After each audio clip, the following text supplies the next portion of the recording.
Hey, what's going on everybody? Rick here at Universal Orlando, where it has been just bonkers this Columbus Day weekend. Or I could say bananas, B-A-N-A-N-A-S. But like I always say on this channel, I say it all the time, say it a lot, any Monday holiday that makes a 3-day weekend, the park levels, the crowd levels will be elevated, and that elevation starts on Friday. You know, if companies give people Monday off of work, a lot of people will take some PTO, some vacation time on Friday and give themselves a 4-day weekend. So the actual holiday of Monday is busier, Friday is busier, but the weekend, Saturday and Sunday, they are bonkers. And that's how it's been here this weekend. So the next bonkers time is going to be the entire week of Thanksgiving, and then the second half of December, you know, for Christmas vacation through New Year's Day. I don't think there's another Monday holiday in between now and Thanksgiving and Christmas, but speaking of Christmas, we have some details on Universal's Christmas or holiday celebration. I'll break it down for you right now. Let me start by giving you the dates of Universal's holiday celebration. It's going to start on November 21st and go through January 4th. Now this year, most of it is typical as it's been in the past. There's a couple of new things, but I'll start with the usual, which will be Christmas in the Wizarding World, Diagon Alley, Hogsmeade. In Diagon Alley, I do recommend you check out Celestina Warbeck and the Banshees. They have a Christmas set, and one of my favorite Christmas snacks, you can have it any time of the year, but I save it for the holidays, is to get the ginger newt cookie and pair it with a hot butter beer. The other thing going on as usual will be the holiday parade featuring Macy's. Over at Islands of Adventure, a special thing they have is the Grinchmas story. Now, new for this year will be Christmas at Epic Universe. First year for Epic. They will be decorating Celestial Park, and they will be decorating the Wizarding World over there. The Red Coconut Club in City Walk will be transformed into the Red and Green Coconut Club. And the resorts, in addition to being decorated for the holidays, will have like special holiday menus and buffets. They do have a special add-ons at an extra cost. One of the add-ons is the Universal Holiday Tour. One of the cool things about that is you get an exclusive special meet and greet with the Grinch and Max. The Holiday Tour also provides you with special viewing areas for the holiday parade and a special seating section for the Grinchmas show. Now, the Holiday Tour is available on select dates beginning November 21st through January 3rd, and the pricing for that is, I think it starts at $79.99 per person. Annual pass holders and seasonal pass holders will get a bit of a discount, like a $10 discount on that Holiday Tour. And another holiday extra or add-on I'm going to mention, I probably shouldn't mention because I bet it is already sold out. That would be the Grinch and Friends Character Breakfast at Islands of Adventure. That's a very, very popular add-on, sells out fast. I bet it's gone already. It begins on November 21st, goes through January 4th. Tickets started at $59 for an adult and $33 for children ages 3 to 9. I'll leave information about this in the description box, but I'm pretty sure all the tickets have sold out for that already. And that's your little quick synopsis to what's happening this year at Universal Orlando Resort for the holidays. Pretty standard stuff, except that now Epic's open and we get the Celestial Park being decorated for the holidays, as well as the Wizarding World. Those two make sense. I didn't think they would decorate Super Nintendo World or Dark Universe, but I was kind of hoping they would decorate for the Isle of Berk. I thought that would work. That would be really cute. But for the first year, they're only going to go with Celestial Park and the Wizarding World, which is, you know, par for the course for Universal to decorate the Wizarding World. It's always been done here at Diagon Alley and Hogsmeade. Now in Paris, the Wizarding World there in Epic Universe. Just, gosh dog it, I wish they would have done the Isle of Berk too. Maybe in the future, we'll see. But back to my original point, which is that the holidays, Thanksgiving week, and the Christmas holidays will be bonkers busy here. What I would do, like the past job I had, the last one I had, they gave me Thursday and Friday off as holidays, and then I saved up my PTO, and I took Monday, Tuesday, Wednesday PTO, so I had the whole week of Thanksgiving off. A lot of people do that as well, so that whole week is going to be busy.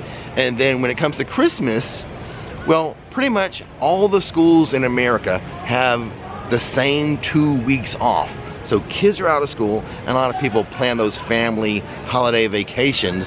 So it will be busy probably starting mid-December. The first part of December, the first 2 weeks, usually pretty light because people have their Thanksgiving vacation. So they don't have time to take the first week or 2 weeks of December. But then it gets real busy about mid-December. I would say, let's just say December 15th through the end of the New Year's Eve celebration, which this year is January 4th. Busy, busy, bonker times. Not a surprise. A total disregard for the law. They don't have time to stop when they're on a mission from God. And speaking of heavenly bodies, Marilyn and the Diamond Bellas. And there's Marilyn. Tiger! Let's give her that ball. Hey, here's the pitch. Right down the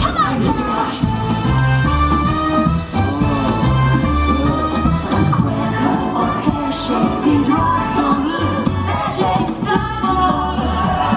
Alright, watch me folks, and here we are. This is the camera.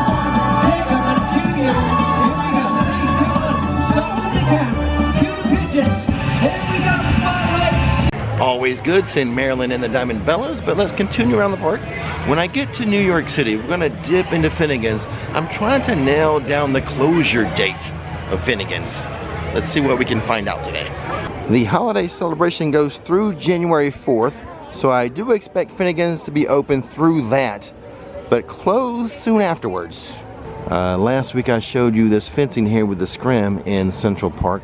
They've added the construction walls, but because of the way the light is hitting the scrim, I can see through it, and I can see there is some landscaping work being done, some flags marking, I don't know, probably a water main, who knows, but work is continuing on there. You know me, when in doubt, blame it on the water system. Into Moe's for another love test. Last time I did this was on a live stream. I was Casanova. Let's see what we are today. Ooh, hot tamale, not too bad. 55-minute wait for the Simpsons ride. That is elevated for a Monday. MIB is only a 15-minute wait on a busy day. I worry about this attraction from time to time. It's not the most popular one, but I really like it. So I'm not rooting for it to go away. I'm hoping it stays. But for real, I do worry that its lack of huge popularity with the general park crowd would eventually lead to Universal tearing it down and putting something new in there. But you tell me in the comment section below, how do you feel about MIB? Would you be upset if it went away and something new came, or not? I don't know anything. I'm just bringing this up purely for conversational reasons. Welcome to Diagon Alley. Na na na na na na na na. What we came here to do. Tales of Beetle the Bard happening. Right. So Escape from Gringotts, the only ride in here is only a 10-minute longer wait than The Simpsons. 65 minutes for it. Earlier, I recommended a hot butter beer and a ginger newt cookie. The hot butter beer, you get from the hopping pot. The ginger newt cookie, you get from Sugar Plums. Well, check this out. I was going to show you the ginger newt cookie, but they've been sold out. I've been told they'll be back in stock tomorrow, but keep that in mind when you're visiting during the busy Christmas holidays, the potential for that cookie to be sold out. All right, into New York City so we can check on Finnegan's. It is a 45-minute wait for the mummy today. I feel so bad I couldn't remember the name of that goddess. But then I asked a team member and they couldn't remember either. And when it comes to Finnegan's, the staff has not been given a closing date yet. I'm still guessing the second week of January. This little corner of New York City by the library there has some type of excavator. No doubt part of the Rip Ride Rocket replacement project. Across the way from the Tonight Shop, you have this little food and beverage kiosk right here. Someone asked, Rick, when did the Jack and Coke go away? So I investigated.